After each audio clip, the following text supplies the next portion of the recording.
we're going to do everything we can to sort of stay on track. So I'm actually going to start to introduce the next person who's coming on in a couple minutes. And then I'm going to go find a charger for my laptop so that nothing bad happens. So I've got that red battery. So the next person who's speaking, and that is at 10:50 a.m. on Pacific time and 1:50 p.m. on the East Coast time, is Sean McAllister. And Sean is one of the nation's leading drug policy reform lawyers. His law firm, McAllister and Garfield, has 20 lawyers in 4 states that are working primarily on cannabis business law and licensing matters. In addition to cannabis, Sean has consulted with the Decriminalize Denver campaign, which is the first ballot initiative in the United States designed to remove criminal penalties for the possession of psilocybin. Sean is a member of Chacruna's Council for the Protection of Sacred Plants, and he is going to be speaking to us today about the Denver Psilocybin Initiative. He's going to give us an update on the implementation and implication for future psychedelic decriminalization initiatives. You guys gave me such a mouthful. I'm going to say it again. He's going to speak about the Denver Psilocybin Initiative, update on implementation and implication for future psychedelic decriminalization initiatives. I have to wipe down my computer now because I think I just spit. Sean McAllister, are you ready to grace us with your presence and take it away? Yes, Dr. Holland, here I am. Yay. Good. Well, greetings, everyone. What an amazing event. What a blessing and honor to come after Taitawan and Sandor. I want to extend greetings from the free state of Colorado, from the New Amsterdam of the United States, Denver, Colorado. And I want to show respect to our indigenous people of Colorado. This has been a crossroads for many people for a long time, including the Ute, the Cheyenne, the Kiowa, the Crow, the Arapaho people, many of which are still here today. And so I want to honor those elders and those societies and cultures around us. I want to honor my own tradition, my own ancestry. I note that as a person descended from Ireland, that the Celtic people have a documented, or at least a strongly suspected, history of psilocybin use pre-Christian colonization. And it's ironic, or perhaps fitting, that I'm participating in psilocybin reform these days and reclaiming that ancestry, my own lineage. I want to honor all of your lineages. The fact that we're all here today is quite a miracle. 4.5 billion years of the current cycle of evolution, and here we are at the precipice of a psychedelic revolution. It's truly an honor. But also to say, for indigenous people, this is a time of great challenges. I note that Navajo people in Arizona are 5% of the state's population, but 20% of the state's COVID fatalities. And so my elders and my tradition teaches me that challenges and struggle and suffering offer great lessons and great teachings for us. And we certainly have been. So I want to acknowledge that disproportionate impact, and want to acknowledge that we're in a time of great learning. You know, remember that psychedelics and psilocybin was legal throughout all of human history. Essentially, only in the last 50 years have we criminalized these substances, and we really are at a time when we have the opportunity to re-legalize these substances, to decriminalize them, to bring them back to their natural state of being. And so I celebrate this opportunity. I celebrate that the earth is a teacher, and the stronger you strike her, the stronger she responds back. And so this is a time when the earth is speaking to us, and we have to adapt our criminal justice systems, our modern societies to the teachings that are being given to us. So I am part of an intergenerational struggle to reform these drug laws. I have spent my entire career working on drug policy reform, starting in 1996, when I started working on the Colorado Prison Moratorium Coalition, that became the Colorado Criminal Justice Reform Coalition, focused on reducing prison sentences for drug offenses. I went on in 2004 to found Sensible Colorado, which was a broad drug policy organization, but ended up co-leading the campaigns to legalize adult use cannabis in Colorado in 2012, including I helped draft that amendment and that initiative. 3 or 4 years ago, after 30 years of psychedelic experimentation and use, I came back to psychedelic for mental health and personal trauma reasons associated with family trauma. And really, after an ayahuasca use in Latin America, committed myself to expand my work as a drug policy, regulatory, and business lawyer, expand beyond cannabis and try to do what I could to help psychedelics. And so in the last few years, I've been honored to become the general counsel of the Chacruna Institute for Plant Medicines, on the Chacruna Council for Protection of Sacred Plants. I have participated with my local community in Denver in the Decriminalize Denver campaign, where I now serve as the lawyer for what that organization became is now called SPORE, the Society for Psychedelic Outreach, Reform, and Education, run by Kevin Matthews. I'm a member of the Denver Mayor's Psilocybin Policy Review Panel, and I'm going to be talking about that. And I was also honored to be a legal advisor to the Decriminalize California campaign as they drafted their initiative to decriminalize psilocybin this year. So with that background, I want to talk about my talk today is Denver Psilocybin Initiative. As Dr. Holland said, it's quite a mouthful, but update on the implementation and implications for future psychedelic decriminalization initiatives. So let's talk about Denver. Denver is yet again a leader on drug policy reform. In the spring of 2019, we passed Initiative 301, which decriminalized the personal possession of psilocybin for adults 21 and over. Personal possession was defined to include cultivation and storage and personal possession amounts.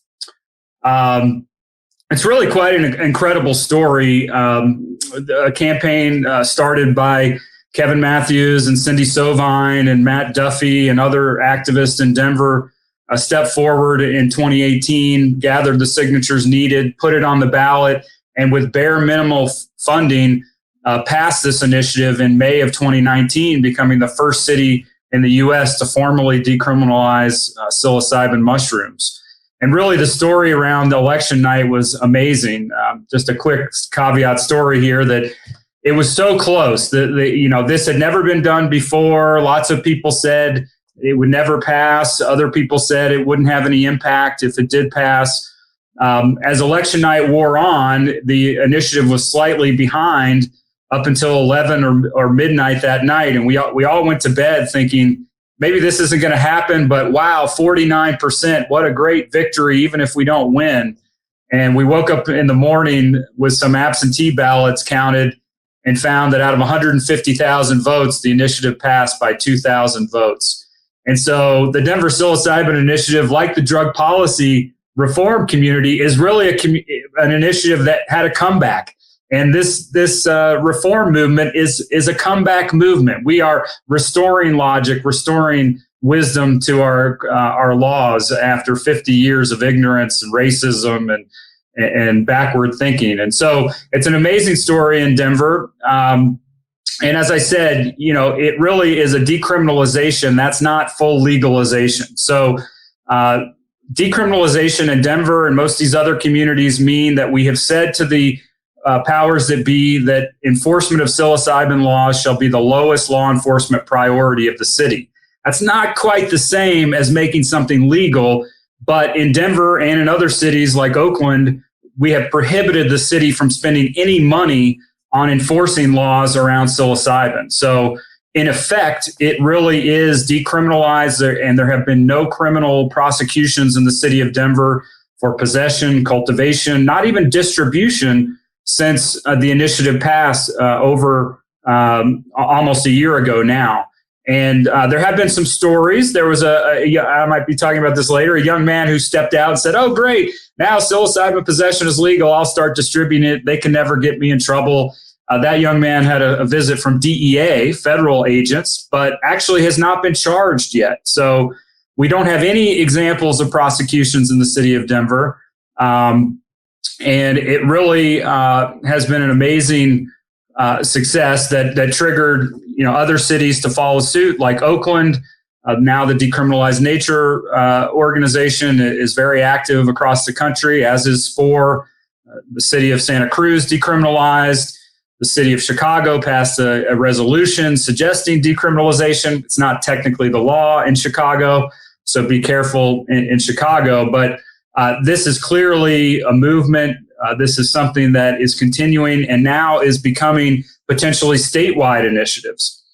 All right, but let me talk a little more about Denver, then I want to talk about those statewide initiatives. So part of what Denver did is decriminalize possession, cultivation, storage of psilocybin, but it also created a panel, as I mentioned, the Psilocybin Policy Review Panel, that is intended to have the city assess the impact of psilocybin decriminalization on public safety, on the public health system, on first responders. And that first of its kind policy review panel started meeting earlier this year.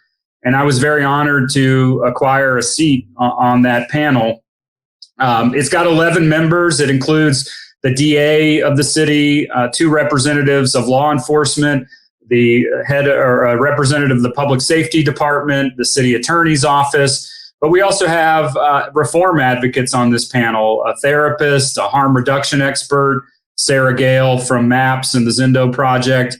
And we have 2 representatives of the campaign, including Kevin Matthews, the director of the campaign, and then 2 city council people. And I want to commend Chris Hines, the city councilman from Denver, who stepped up and has shown leadership and a lot of interest in this area. So that's the panel, and we meet about once every month or 6 weeks. The first thing we had to do on this panel was establish reporting criteria for how we were going to determine whether the city was complying with this new decriminalization law. And we did achieve the creation of those. These are kind of boring inside baseball concepts here, but we established reporting criteria. And it's interesting as you dig into how can you find out information about what law enforcement is doing regarding psilocybin or psychedelics. You find interesting challenges. For example, there's typically not a record if law enforcement encounters an inebriated person but doesn't make an arrest. There wouldn't be a record of the race or age of that person or surrounding circumstances. But we've asked the city to try to track that information. There's not always clear records on the quantity of the substance involved or what other drugs are involved. And so those are the basic reporting criteria that we've asked the city to keep: age, race, what kind of offense is alleged, what quantity is involved, what is the context of the encounter, why were law enforcement called to the scene to begin with, what is the indications of mental health around the person that is a person of concern. Were they having a mental health episode? Were they exhibiting problematic behavior? And again, trying to track encounters where no arrest occurred. And so this policy review panel is really establishing new criteria to help the city track what encounters happen and why. So the next thing the panel is going to do is we're going to write a report at the end of this year, as I said, based on the impacts of the initiative. And the early returns are that really nothing has changed in the city of Denver. The law enforcement and prosecutors were concerned that people were going to be high in the streets and dealing psilocybin on the streets. And we haven't seen that happen. As we all know, that psilocybin and most psychedelic use is generally done in a pretty private way. Obviously, there's people that go to raves and music venues, but for the most part, the community is self-regulating, and we haven't seen an explosion of any public health or public safety problems since the decriminalization. And that's obvious to most reform advocates, but again, the system was very concerned. We hope that this report, once issued, is going to be of great value to other cities that are looking to decriminalize psilocybin. And I don't want to prejudge the outcome, but certainly if it says you can safely decriminalize psilocybin or other psychedelics and public safety won't be impaired, criminal justice won't be impaired, the public health system won't be impaired. If that's what the report says, we believe that will be a great use to the movement as we attempt to change laws all across the country. One thing I would say, I'm going to talk about the Oregon initiative briefly and also the California initiative, which I participated in. But each of these city decriminalization laws is different. Oakland's is much broader. It includes decriminalizing distribution. Santa Cruz doesn't decriminalize distribution. But it's interesting, and we're going to look at, is there an informal underground system of gifting or donation-based psilocybin trading? It's not really clear in the city of Denver that you can gift or trade or share psilocybin, and perhaps that's the next step for the movement here, is to clarify that people shouldn't get in trouble if they grow their own psilocybin and share it with somebody else. But we know in cities like Oakland that there are underground speakeasy type psilocybin dispensaries already, where you can give a donation and receive psilocybin. And is that going to be a trend? Will we see that evolve in decriminalized cities? That's something to watch. All right, so a couple other comments about the Denver policy project, policy review panel. Some of the things we hope to do are engage in harm reduction training for law enforcement. Definitely law enforcement doesn't have a huge understanding of psychedelics, and the public health system in general hasn't been great in treating people appropriately when they're brought into the system while impaired by psychedelics. A lot of times people end up in detox tanks and small cells. That is not a very healthy place to be if you're under the influence of psychedelics. And so we're hoping to educate law enforcement and first responders. We're hoping to do first of its kind public service announcements that co-branded with the city of Denver to help educate people about responsible and positive use of psychedelics and psilocybin in particular. This is something that would be a first of its kind, that would have the government participating in acknowledging that psychedelic use is not uncommon in our society and that people need education. So we're hoping that's part of it.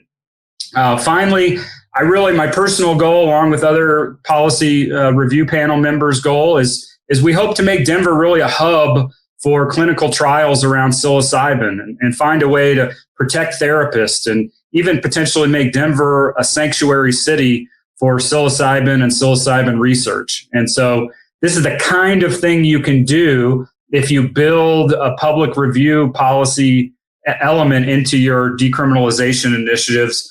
And I'm honored to be part of it, and very excited about what the year will bring for this panel and how we can help the rest of the movement really go to the next level.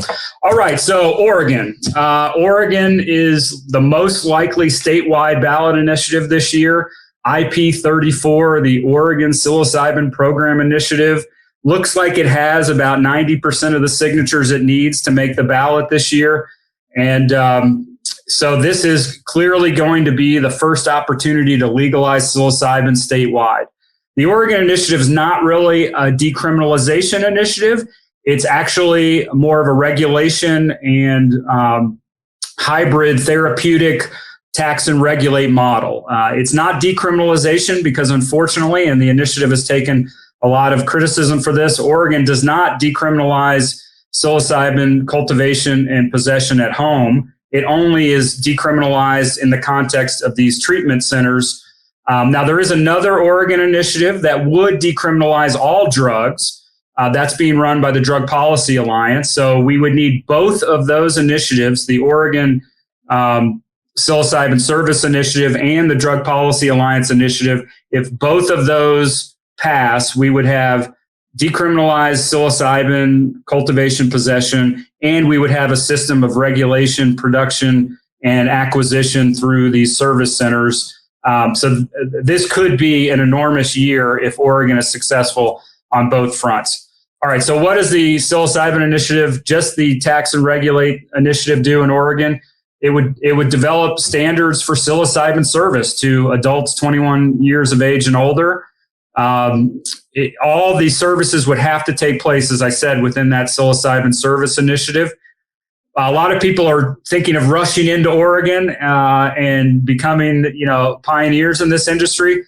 Well, watch out, because the initiative has a 2-year residency restriction on obtaining a psilocybin license in an attempt to keep all those outsiders from rushing into Oregon and dominating the system. So it's only for Oregon residents for the next couple of years. You have to have lived in Oregon already for 2 years to be eligible to get a license. So that's a critical thing some people don't know. There is prohibitions on marketing to the public. Local governments could ban. There's a local control element to this. So you're going to have to engage yet again with your local governments and convince them this is going to be okay. There's a denial to convicted felons of participating in the system if that conviction would relate to the fitness and ability of that person to carry out the activities under the license. So that is a bit unfortunate. If somebody has a background in psilocybin and wants to get involved and they have a conviction, they might be excluded. There is a 15% special tax on psilocybin in Oregon under the initiative.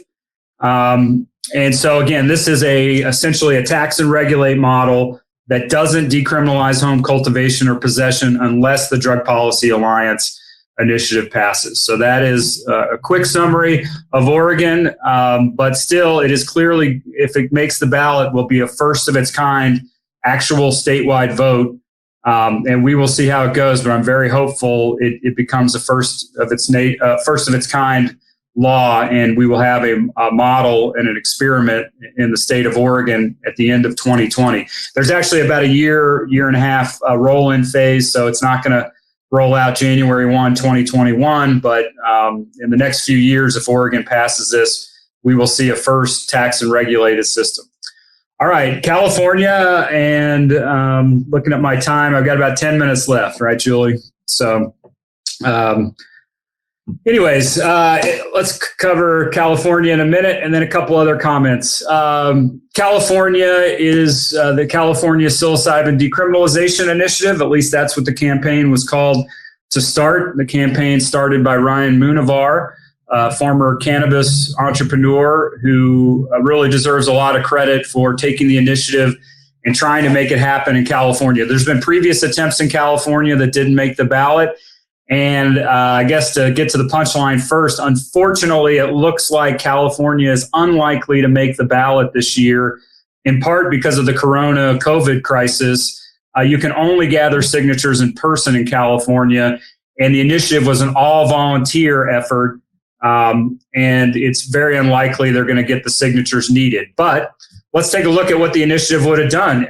This is a psilocybin libertarian's dream of an initiative. This would have created, essentially, instead of tax and regulate cannabis like alcohol, this was don't tax and regulate, just legalize psilocybin like a vegetable.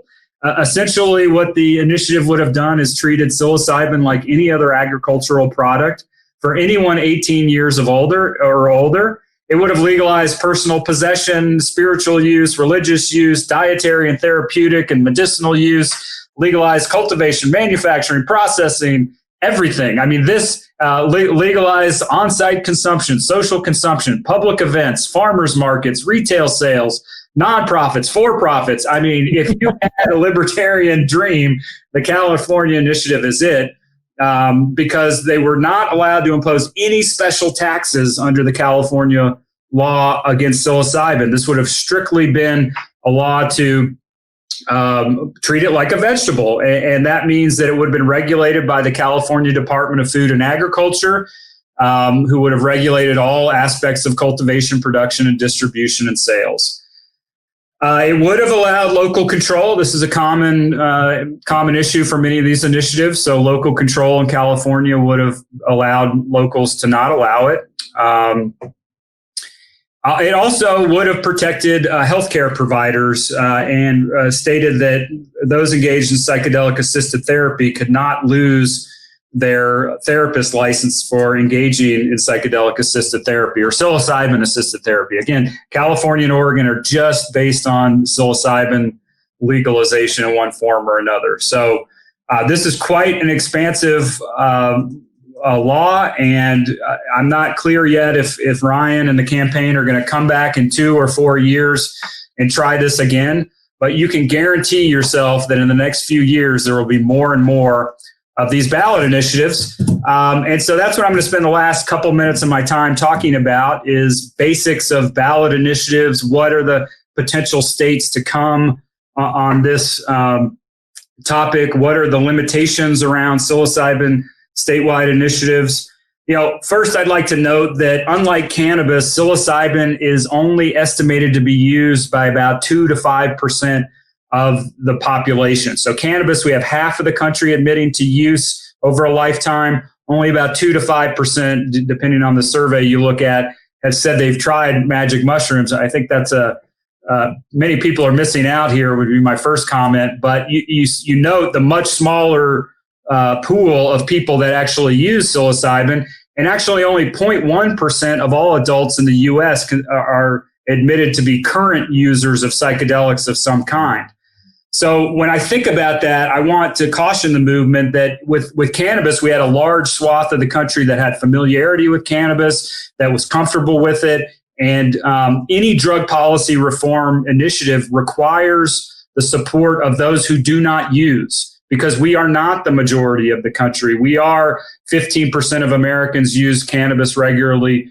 2 to 5% might use mushrooms regularly. This is the vast minority of the country that is asking the majority to protect its rights. And so we have to find a way to convince that majority that our movement makes sense and isn't going to endanger public safety and health.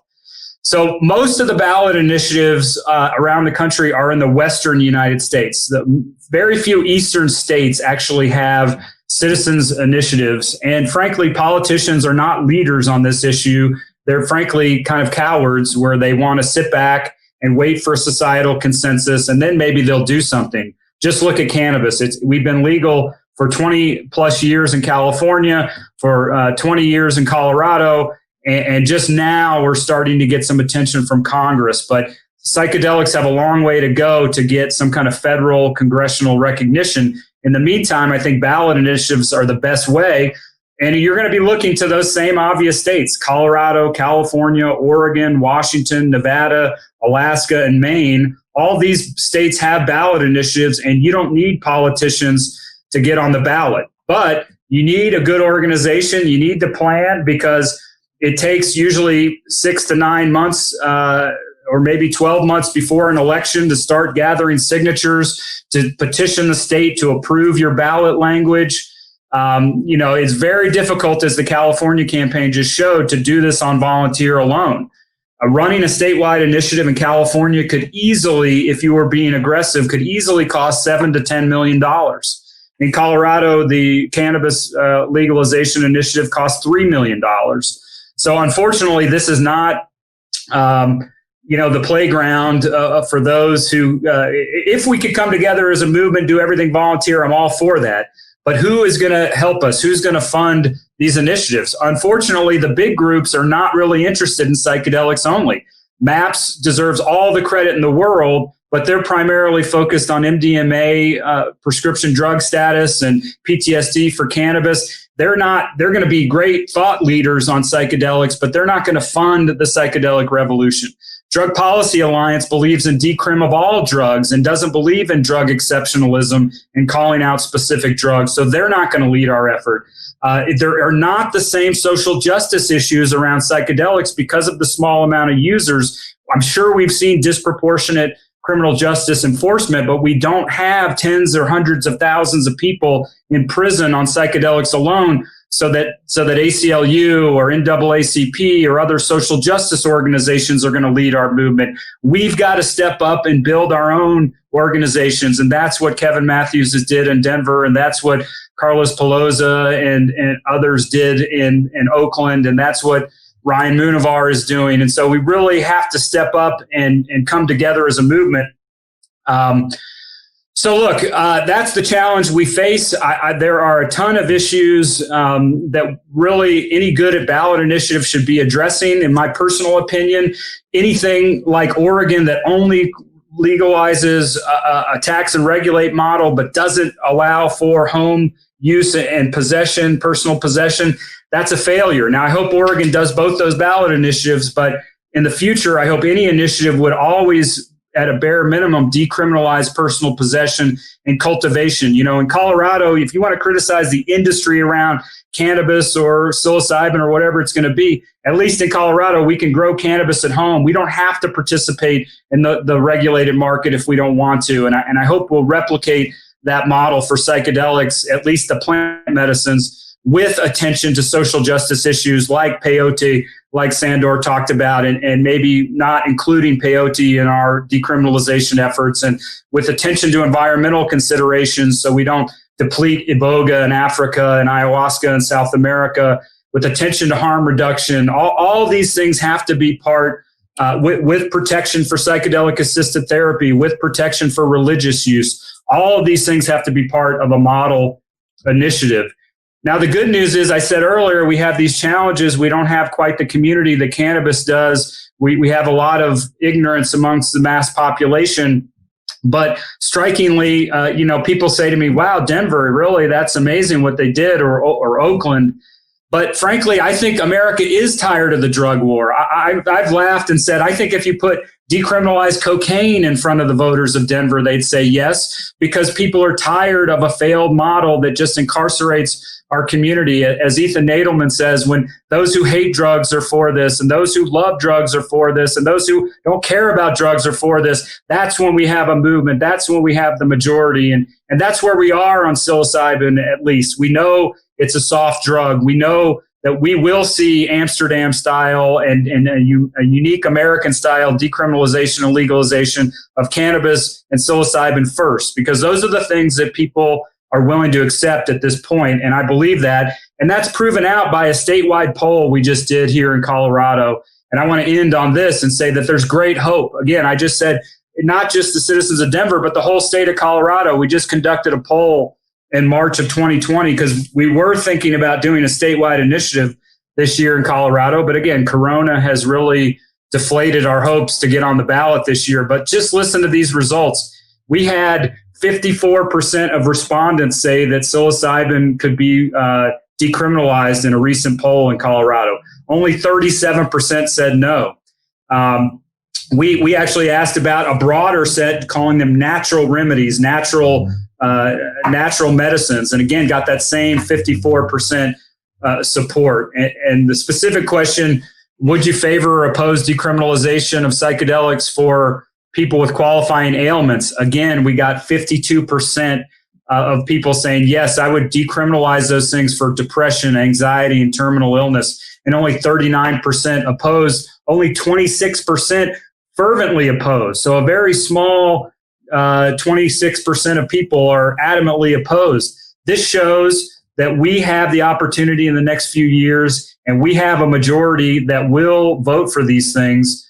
And now the challenge is actually executing it, not replicating the mistakes of cannabis, building an inclusive movement, having leadership, and hearing from all different communities, from people of color, Native Americans, LGBTQ. This is a diverse and beautiful movement, and I'm so honored to be a part of it, so honored to be a part of this day. And I will just end with the words of John Trudell, a great Native American a leader and poet and musician, who said, "Earth is power. The government says it has the power, but they have imitations of power. Laws, money, racism, and control, those are imitations of power, not true power. We are power. We are spiritual beings. We are cosmic connection. We are love come alive. People have the true power. Humans are extensions of the earth, and extensions of the earth are power. Blizzards are power. Weather are power. Mountains are power. Mushrooms are power. Plant medicines are power. We are power." So there you go. Happy Saturday morning, everybody. Let's have a revolution. Wow. Thanks, Sean. That was a very powerful speech, and I love the sentiment at the end. I have sort of a personal question. Are people coordinating? When there was a time when some of the cannabis communities like NORML or MPP or DPA, I felt like there was a lot of what I call territorial pissing. Fighting over mailing lists and I'm like, you guys, we all want the same thing, right? We're all on the same page. Mm-hmm. Why are we fighting?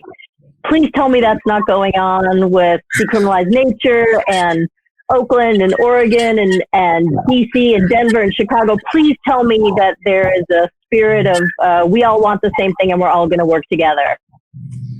Well, I wish I could tell you that the human endeavor is one of kumbaya and harmony, but alas, we are diverse, we are unique, we are marinated in a culture that celebrates ego. I think we will be having to fix this plane as we fly it, as they say, because obviously this movement, like every other, is going to be burdened by the dysfunction of Western culture, by the dysfunction of a patriarchal system. As I said the other day, I'm in recovery from being male. All of us are suffering from what it means to live in this time.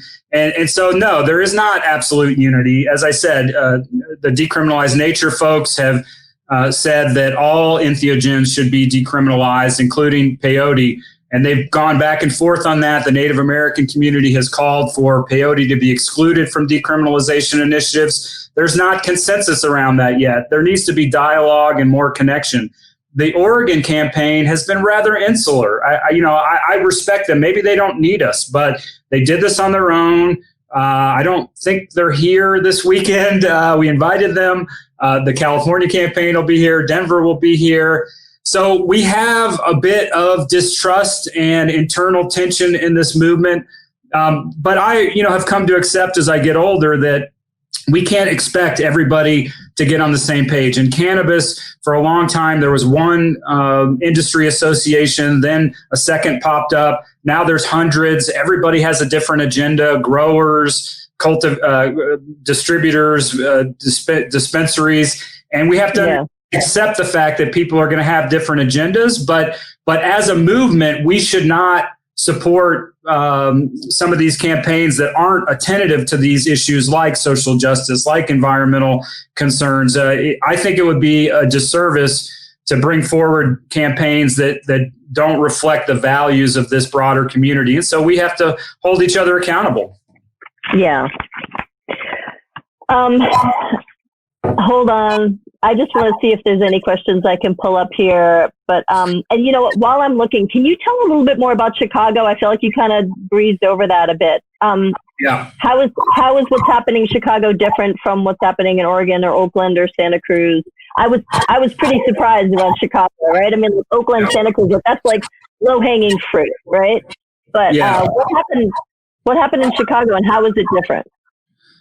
Well, Chicago had a committee of the city council that recommended that the council adopt a policy for the city that means decriminalization. So it essentially is a recommendation to the city council. It is not the law of the city of Chicago at this time. So there was a lot of misinformation about Chicago saying that it is decriminalized. So it's not the law of Chicago.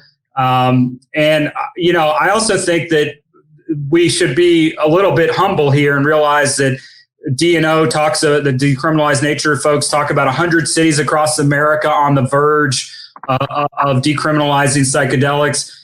Frankly, it's not too surprising that Oakland and Denver and Santa Cruz have been leaders on this issue. We've been leaders on these issues for a long time. I'm waiting for Berkeley and Boulder and Seattle and Vermont and other places that have been leaders on drug policy reform to step up.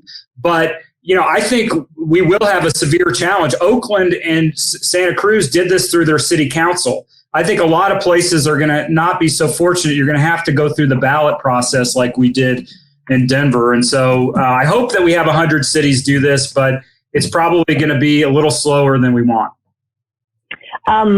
You mentioned that with the pandemic, that the petition signing is sort of grinding to a halt. Is there a move? And I know that the DC group was pretty vocally pissed off about the fact that they really couldn't gather signatures virtually. Is anyone pushing so that we can do these petitions online and we don't have to be face to face to get a signature? Yeah, that's exactly what's happening right now. Is our citizens initiatives are not in the 21st century yet. They don't generally allow for electronic signatures. You know, every day we get important documents we sign with an electronic signature. I believe someone told me you can do that in Oregon. Oregon has an electronic signature on the ballot petitions law, but it's not the law in California, not the law in Arizona, not the law in Colorado. So there is initiatives in both Arizona and California right now to allow electronic signatures. And this would be, if we can get it right and protect our integrity of our elections, that would be a huge boom to the drug policy movement, so we don't have to go stand in front of libraries. The next 2 years are going to be a little tough for ballot initiatives. So please support those type of efforts if you're in one of those states. You talked about making a public service announcement at some point. I would be very happy to be involved. I can't help but, you were talking about treating psilocybin like a vegetable in California. And it's like, I'm a mother. I tell my kids to eat their vegetables. I feel like I could translate that sort of, these things are good for you. Let's make them available to people. But is it the reason why people don't want peyote included because this issue of over-harvesting? Is that, I think I missed something, this idea that like some people don't want peyote on the list. Yeah, several Native American, I'm not sure if it's the Native American Church per se, but representatives of that organization have come out and said that they feel like the Oakland initiative went too far too fast. By including peyote, the concern is that people will now travel to South Texas and continue the over-harvesting of peyote. There's also a concern of the cultural appropriation issue and the unique history of Native Americans, that they haven't been respected in some of these decriminalization initiatives. DNO just came out with kind of a pushback on that statement and really made a very strong statement saying that they disagree with Native American leaders on this issue, that I don't want to mischaracterize, people can read the statement for themselves, but it is a big area of controversy. I think what people need to understand about peyote is that mescaline is the psychoactive substance, and mescaline can come from San Pedro cactus. It can come from other naturally occurring entheogens that actually grow much faster than peyote. I know my great friend Bob Otis Stanley in Oakland is a great proponent of alternatives to peyote that grow much faster. So these are the kind of tensions we're going to have to deal with. And this is what I was saying about being responsible, that we shouldn't, there needs to be a dialogue with the Native American community. Again, privileged white folks that tend to dominate the leadership right now, I'm hoping that's changing, of this movement. They will just continue the stereotype of arrogance and disrespect if they don't humble themselves to listening to Native American leaders. And that's the dialogue that Chacruna is bringing together today. And I'm so proud to be a part of. That's what we need to do. And we also know that mescaline is found in some cacti, and that there could be synthetic mescaline also. As somebody who grew up in the 70s, I can attest to there being such a thing. Let me know something on the synthetic topic just really quick, because it's critical to understand. It's really, everybody's decriminalizing entheogens. That doesn't do anything for MDMA or LSD, which are the two most commonly used psychedelics. So that's one thing these initiatives have not really dealt with, is LSD or MDMA. And the synthetics topic, as someone who is not inclined towards prescription drugs or synthetics, I got to say, ethically, we should be embracing synthetics, because I love toad medicine, but we shouldn't be pulling toads out of the ground in Mexico and harassing them. And I love ayahuasca, but maybe we shouldn't be taking it from South America. So we need to be open to that dialogue of synthetics, as scary as it is. Ultimately, those things exist in nature, and human ingenuity along with divine inspiration have brought those things into the world. And so I think the community needs to be open to synthetics. It's funny that, there was a big thank you plant medicine campaign for a while. And I saw Rick Doblin when he was interviewed, and he couldn't just say thank you plant medicine and stop. Everybody else gets a little soundbite. Thank you plant medicine. And then Rick is like, and the ones made in the lab. So, but point taken that at least those are sort of a renewable resource. We don't have to worry about depleting synthetics. Do you want to say anything? One of the questions I'm seeing here is like, okay, if you're somewhere where it isn't decriminalized, how bad does it get? Do you go to prison? I mean, is it about how much, weight you have, or like, what are the risks, the legal risks? I spent 10 years as a criminal defense lawyer and had to stand next to individuals charged with drug possession and distribution crimes every day.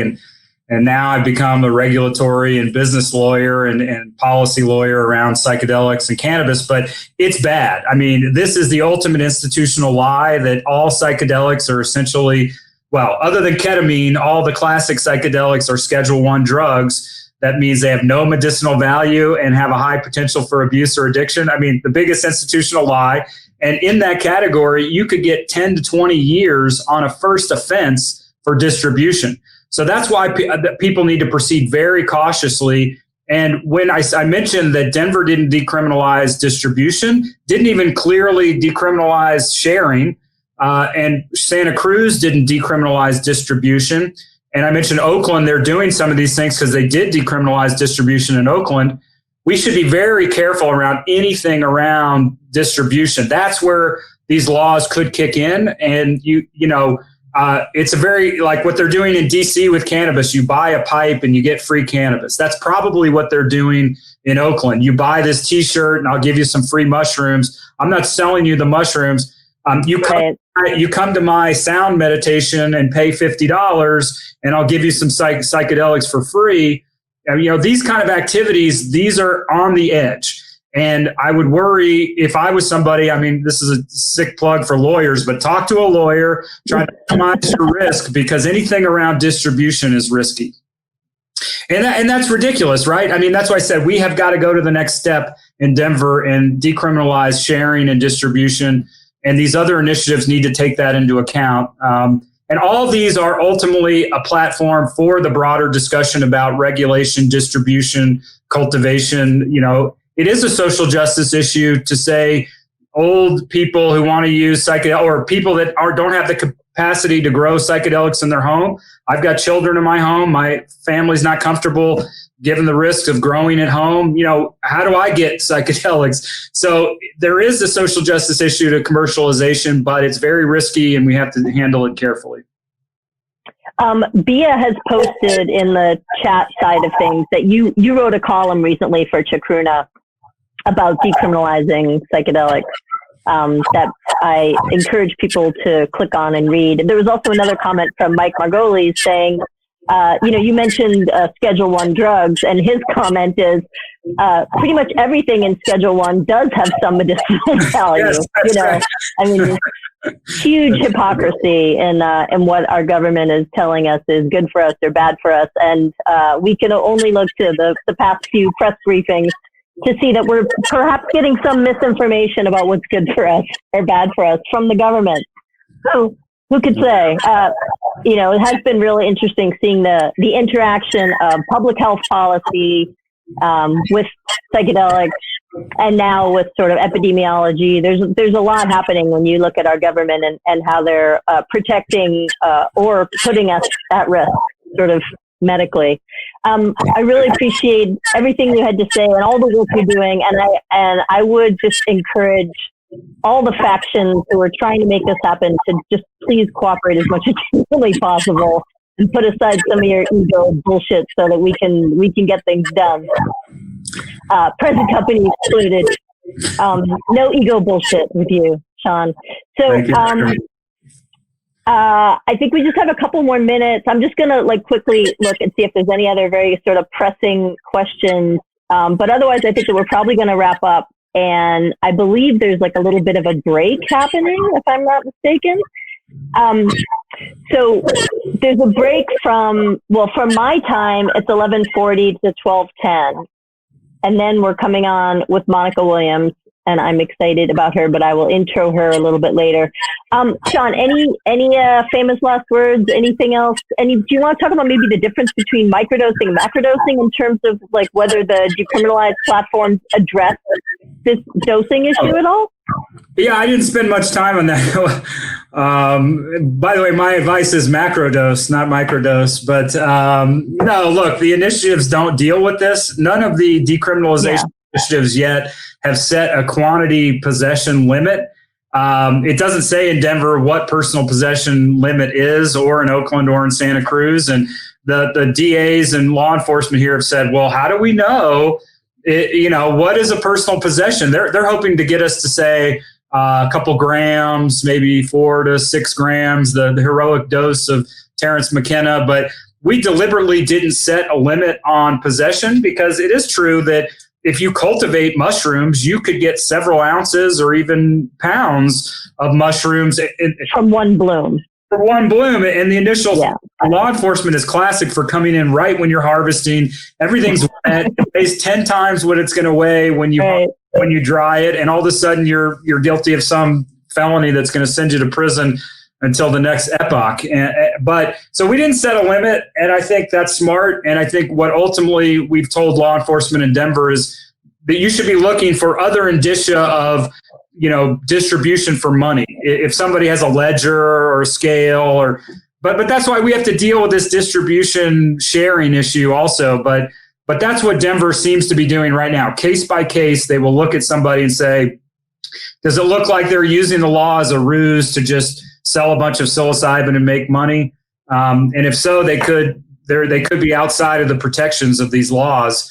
Again, Oakland decriminalized distribution, so you're okay in Oakland, not in Santa Cruz, not in Denver. Okay, I really appreciate you helping to delineate all the different vicissitudes of what's going on. Okay, we are going to take a break. Thank you, Sean McAllister, for speaking. Thanks, everybody, so far. Please don't go too far if you want to go get some sun for a few minutes like I'm doing, but you got to come back. Very important. So I think we're taking like a 30-minute break. See, nobody's here to tell me if I'm right or wrong. I can just keep talking. 11:40 to 12:10 would be, yes, it's a 30-minute break. Isn't it? Yeah. Math. Crazy. All right, let's take a 30-minute break, and we'll see you back here soon. That's all I get to say.